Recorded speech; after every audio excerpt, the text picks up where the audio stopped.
Let's bring in now our City Beat reporter, Mary Milz. She's been speaking with Indianapolis business leaders who have a lot at stake here and have been pretty passionate and vocal about this as well. Mary, what do they have to say about today's developments? They say this is a big step forward, especially on the cusp of the Final Four. It ensures that Indianapolis's human rights ordinance, which provides protections to gays, lesbians, and transgenders, remains in effect, as do other ordinances across the state. And they say that is hugely important, but they also say the damage has been done, a lot of it anyway, and that the state will ultimately still need to do more. We are very happy that the state is now getting aligned with the city. We're always about taking care of people and Hoosier hospitality, so this is a huge step, and it's going to hopefully turn around the negative reaction that's happened nationally. So very important. Our worry would be, is it believable? In other words, has there been so much damage done to the state and subsequently the city's reputation as not being welcoming?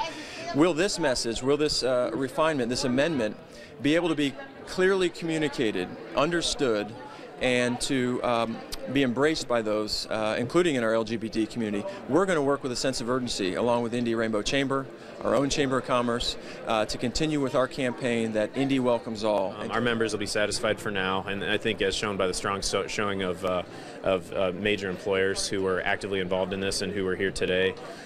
In the long run, we have a lot of members who will not be, and so we need to take up the issue with our members, and that's really the key question. And there was a question that was asked in the press conference: is the stronger statewide anti-discrimination laws, are they necessary? We have a lot of members who believe that they are. So this is a hot topic for us that's going to be unavoidable, but we'll go right into it and ask the business community what they think about it. And Michael Huber said the one really good thing that came out of all this controversy is the unifying effect it's had on community leaders, everyone in agreement that something needs to be done. He said for now, though, the focus should be on making this Final Four the best one possible.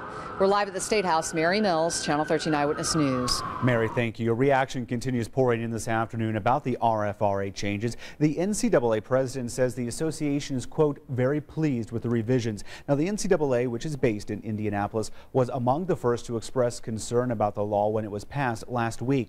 The Final Four is being held here in Indianapolis this weekend, and the president said the NCAA would consider moving future events out of state if this law was not revised. The women's Final Four is scheduled to be held in Indianapolis next year.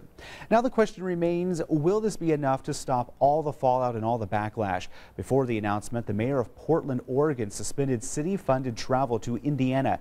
He called on businesses and civic leaders in the state to do the same.